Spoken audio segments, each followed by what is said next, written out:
Remember the infamous interview between Channel 4 newsreader Cathy Newman and Canadian Dr. Jordan Peterson, where Dr. Jordan Peterson completely owned Cathy Newman in an interview where she tried to put words into his mouth and failed miserably. And she knew she lost that debate, she lost the argument, and subsequently she said she had to have protection because she was getting threats from the far right, etc., which was all bullshit, of course. The woman was up against a far superior intellect, and she failed to smear him. Now bear that in mind, because the same sort of thing has happened to Ngozi Fulani of Buckingham Palace, Lady Hussey, Where Are You From infamy, and her dodgy charity Sister Space. Now Ngozi Fulani has shut that charity down temporarily due to what she says is racist far-right abuse. Of course, if you dig deeper into that situation, you'll know it's nothing of the sort. Because Ngozi Fulani has completely misjudged things by doing what she did. She took a tape recorder into the cocktail party at Buckingham Palace and looked for anything or anyone in order to smear the royal family as racist. And her victim was an innocent 84-year-old woman who hadn't put a foot wrong during 60 years of service to the country and the royal family without pay. And because of woke political correctness, she was literally thrown under the bus, thrown to the wolves by her own godson, the cowardly woke Prince William. And so looking into Ngozi Fulani's charity, Sister Space, something just isn't quite right. Now, it is a charity that deals with black-only female victims of domestic abuse. So if you're white, don't bother. And that, to me, makes it a racist charity.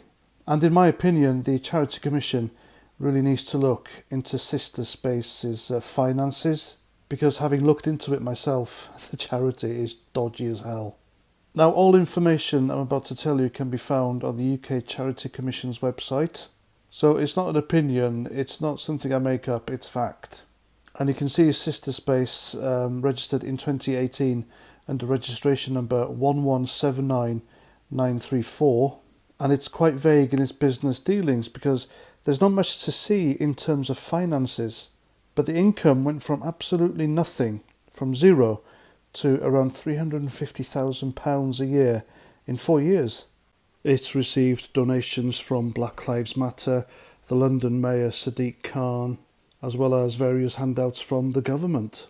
And the one and only paid employee of Sister Space is none other than Ngozi Fulani.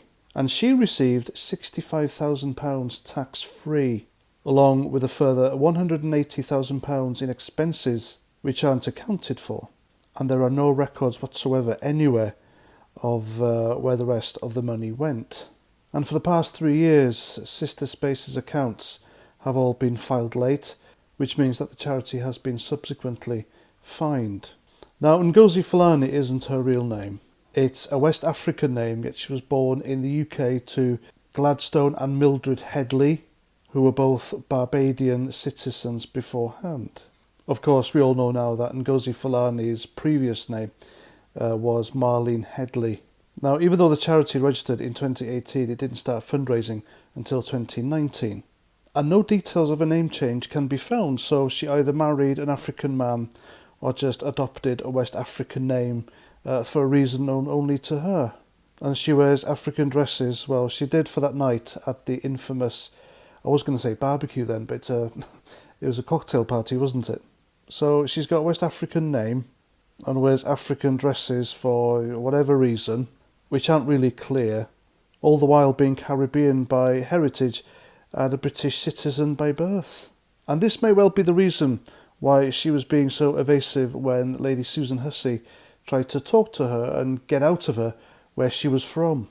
Because if you read the transcripts, she doesn't give a straight answer.